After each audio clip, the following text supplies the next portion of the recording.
mais José do Press. Nesse programa de domingo vamos falar mais uma vez sobre quadrinhos nacionais. Peguei outros 3 títulos de terror aqui da minha coleção. Títulos mais recentes: o Gibi de Menininhas, Historietas de Terror e Putaria, que é uma coletânea, né, de contos. Aqui a gente tem 40 Caixões, do Satulo e do Joque. Esse primeiro foi publicado pela Zarabatana, esse segundo é da editora Jambô. E esse outro, o mais recente, que inclusive está no Catarse ainda, chama A Testemunha, Crônicas de Rilé, de Douglas Freitas e Alice Monstrinho. Vamos começar com Gibi de Menininha. Aqui, como eu disse, é uma coletânea. São 6 histórias de terror que envolve erotismo e só mulher fazendo tanto arte quanto roteiro. O projeto foi encabeçado, pelo menos assim, o que eu acompanhei, ele foi lançado pelo Catarse ano passado, em 2018, foi inclusive entregue durante a Comic Con. E ele foi encabeçado pela Germana Viana, que é uma quadrinista que dispensa apresentações. E aí esse ano ela voltou com o mesmo projeto, o Gibi de Menininha 2, e ele está no Catarse, atualmente está no Catarse, para ser entregue também na Comic Con agora de 2019. Se não me engano, os apoios vão até setembro. Então, se você gostar da revista, do que eu vou mostrar um pouco aqui, vale a pena passar lá no Catarse e dar uma olhada, comprar o primeiro e o segundo volume juntos, que acho que é uma seleção de histórias bem legais. A Germana ela convidou várias pessoas para fazerem, são roteiristas e desenhistas, para fazerem suas histórias, e aí ela reuniu, são todas histórias inéditas. Então a gente tem várias pessoas que trabalham nos meios, no meio editorial. Uma delas é uma amiga minha, que eu já fiz vídeo aqui, a Carol Pimentel. Ela entrega o primeiro conto, ela é roteirista do primeiro conto. Não digo que ela está iniciando aqui, porque ela já tem outros trabalhos, né? Mas ela está entrando, além de ser editora da Marvel, trabalhou na Panini até o começo desse ano, ela vem apresentando um trabalho bem legal na área de quadrinhos. Mas enfim, o conto dela é o primeiro. Eu não vou falar sobre todos os contos, porque senão eu não consigo falar dos outros livros, das outras revistas. Mas esse primeiro conto eu achei legal a arte, Roberta Cirne, e o próprio roteiro. Ela é essencialmente uma história muda sobre um vampiro que encontra uma outra pessoa, eles se apaixonam, e aí eles passam a viver juntos, mais ou menos isso. Eu não vou contar detalhes, são histórias de 10 páginas só. As histórias que mais me chamaram a atenção são justamente aquelas que têm uma virada de roteiro, ou pelo menos um elemento surpreendente que muda um pouco aquilo que a gente está esperando da história. Então, essa primeira, feita pela Carol e pela Roberta Cirne, uma história de vampiro bem interessante. Depois a gente tem outras histórias, tem mais uma história de vampiro, uma história sobre sereias. A outra história que eu quero destacar chama A Última Comitiva, é da Ana Recalde. Ana Recalde é outra pessoa que dispensa apresentações, é uma roteirista que um dos quadrinhos, acho que mais chamou a atenção, ela inclusive ganhou o troféu HQ Mix, é o Bela Dona, que eu falei aqui já nos primeiros vídeos sobre quadrinhos nacionais. Um quadrinho de terror que vai falar sobre pesadelo. Inclusive ela criou, junto no projeto dela, junto com uma equipe, criou um livro de RPG para, não sei se brincar é uma palavra muito boa, mas mergulhar nesse universo de pesadelo. E a Thalessa K, que faz os desenhos. Gostei muito da arte, que é bastante marcada por grafite, ela me chamou bastante atenção, e a história vai mexer com folclore nacional, folclore brasileiro. Legal a história. Como eu disse, eu não posso entrar em detalhes em nada disso, são 10 páginas, e tudo que eu falo já pode ser quase considerado um spoiler. Bem, Continuando, temos mais uma história. Foi a história da Camila Suzuki e da Germana Viana, Amarrados.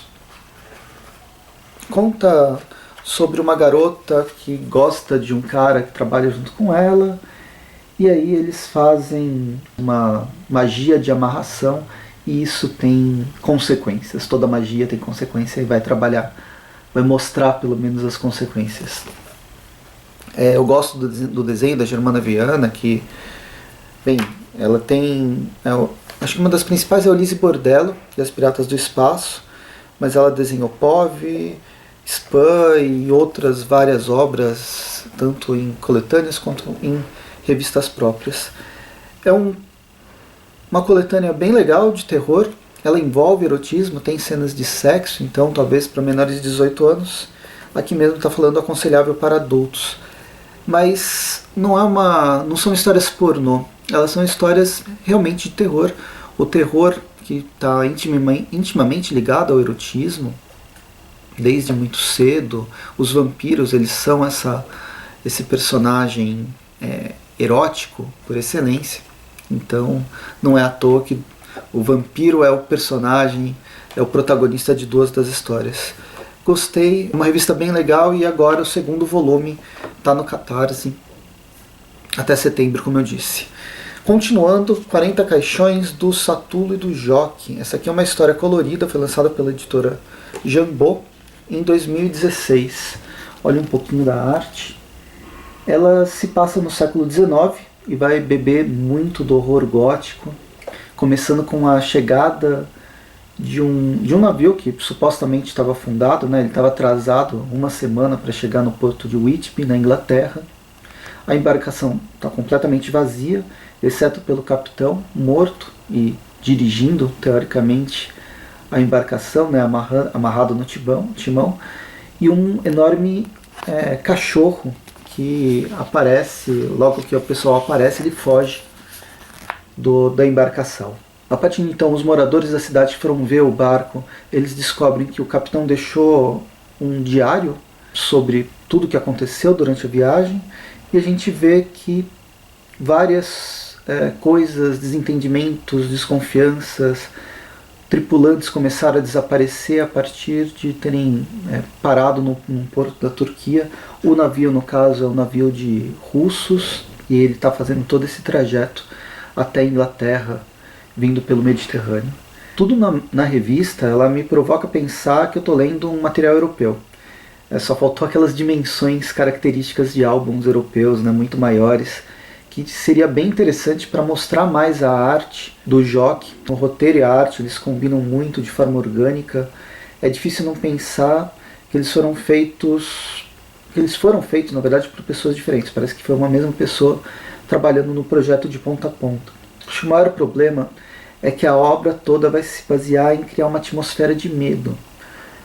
Os autores conseguem criar isso. Eles conseguem criar essa sensação de que tudo está dando errado e a gente não sabe o que está acontecendo. O problema é que isso não funciona tão bem porque depende do leitor ter poucas referências culturais sobre o gênero do horror. Assim, tudo que vai acontecendo, para quem já lê muito, assiste filme e está imerso nessa aura de terror, nesse gênero narrativo, gosta e já acompanha, ele vai sacar muito rápido o que está acontecendo. Eu sei que o Satulo e o Joque não estão querendo fazer segredo sobre qual é o real motivo o que move esse terror. Mas como a história ela se baseia em criar uma atmosfera, para quem já conhece as referências, acaba não criando atmosfera. Eu curti pra caramba tudo que foi apresentado, mas me faltou aquela sensação de medo que talvez a história pudesse passar se eu não conhecesse tão bem esses elementos que foram trabalhados. É uma história bem legal, eu acho que é uma história de referência bem legal, desenhos e roteiro que funcionam de uma forma muito boa, mas que ela peca por trabalhar muito bem o gênero que ela está querendo apresentar. É meio incoerente, talvez, o que eu tô falando, mas é que eu senti que ela queria apresentar um terror, ela queria ser uma representação do terror gótico.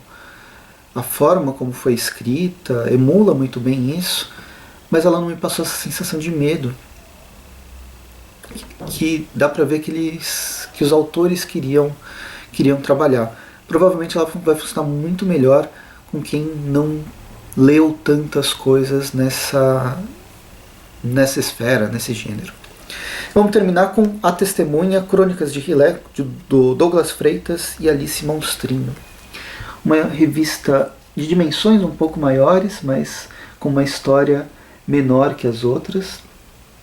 Isso aqui faz parte de uma comemoração, uma homenagem, né, ao centenário do conto Dagon, do H.P. Lovecraft, que foi lançado em 1919 e funciona também como um prelúdio para o quadrinho Nas Profundezas da Loucura.